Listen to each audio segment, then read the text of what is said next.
Olá pessoal, tudo bem? Espero que vocês estejam bem, não é? Bom dia, boa tarde ou boa noite. Nós estamos, não é, nesse período de pandemia em nosso país, tomando todas as medidas preventivas, ou seja, o uso de máscaras, o uso do álcool em gel, do distanciamento social, ou também chamado de isolamento social. É muito importante, viu, minha gente?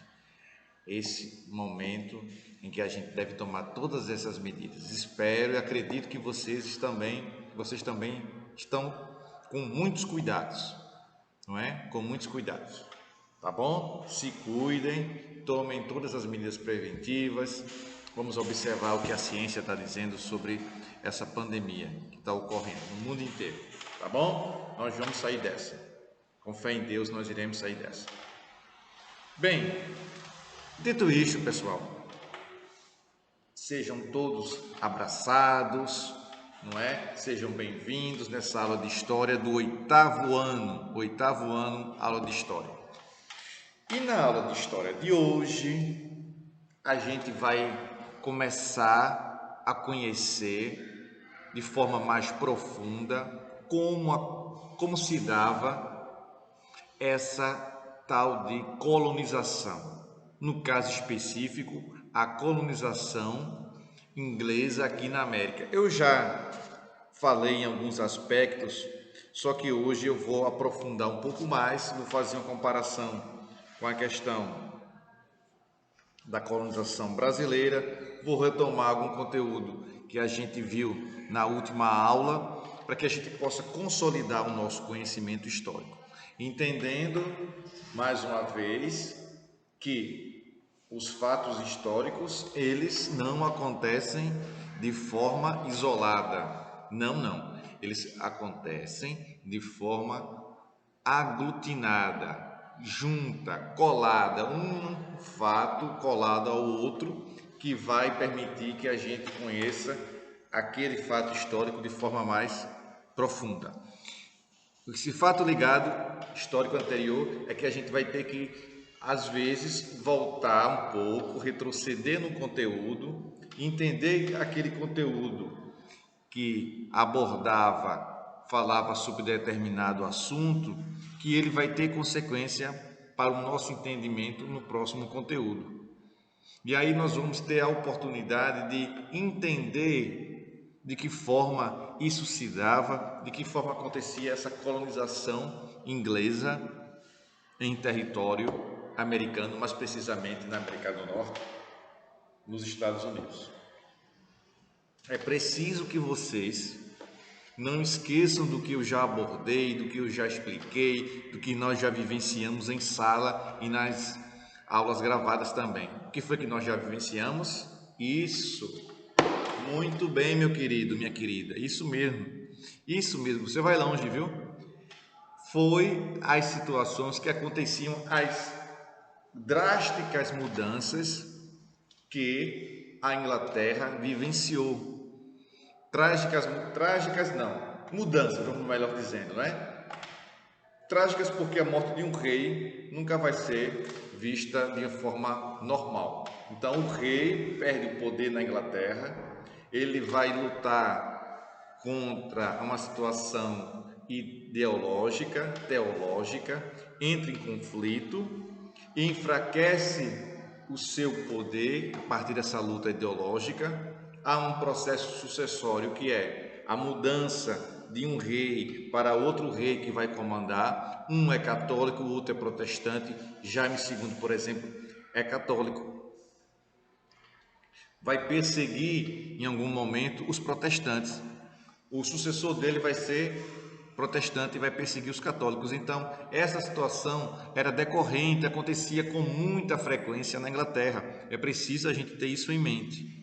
Dito isto, essa agitação na Inglaterra, essa perseguição a determinados grupos religiosos, não é, vai fazer com que o parlamento atue de forma intensa.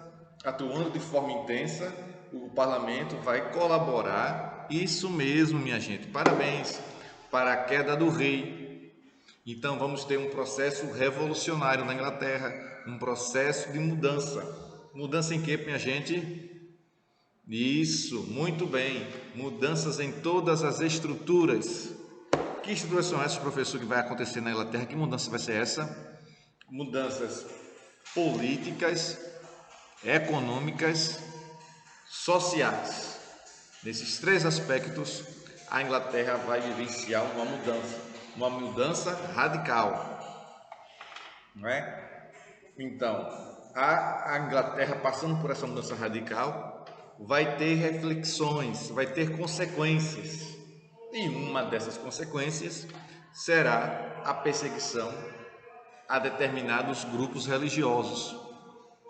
E essa perseguição a determinados grupos religiosos vai ter como consequência colonos ingleses migrando para a América, especificamente para a América do Norte, tá bom? Para a América do Norte. O que é que temos aqui?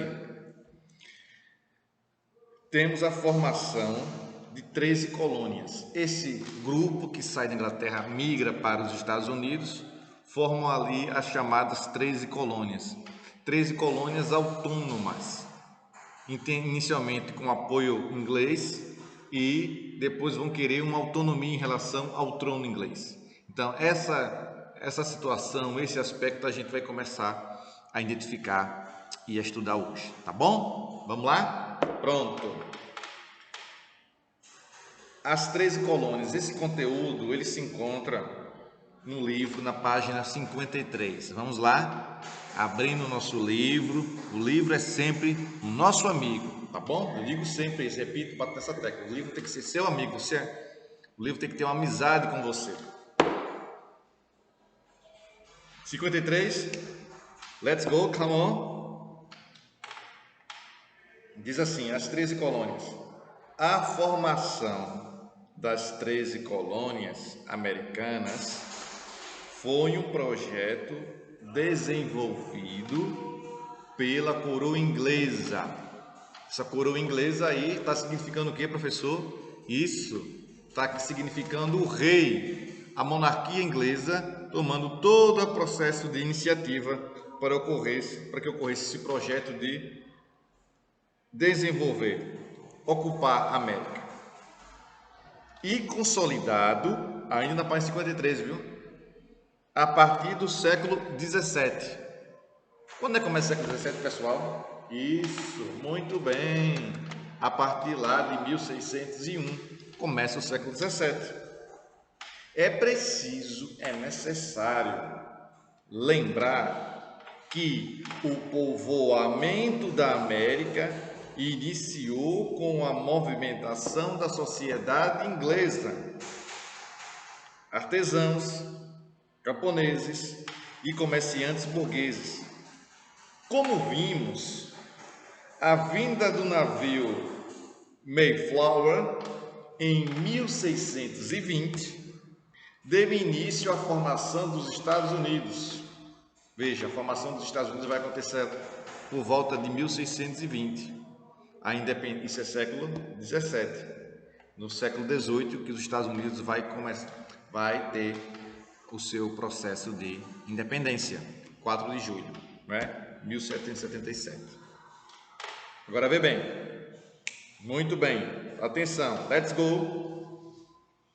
Nessa época havia na Inglaterra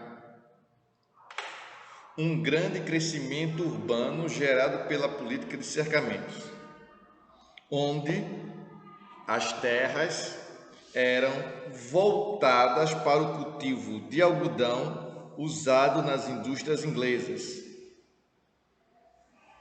A industrialização fez com que crescessem um número de pessoas desempregadas. Isso gerava revoltas e roubos e crimes. Assim, a solução era convencer a população a colonizar a América. Presta bem atenção aí. A industrialização vai favorecer, por um lado, porque vai produzir mais e ao mesmo tempo vai trazer desemprego, porque a utilização dessas máquinas começando a ser utilizada, inclusive no próximo conteúdo nosso vai ser Revolução Industrial, as máquinas vão começar gradativamente, aos poucos, a substituir quem? O trabalho manual, o trabalho humano. Por quê? Porque vai ser mais vantajoso eu ter uma máquina do que ter um trabalhador. O trabalhador vai ter que pagar uma série de encargos sociais, ele custa mais para mim, ele fica doente, ele entra em férias, ele pode ganhar gratificações, diferentemente da máquina. A máquina não vai ter essa oportunidade, não é?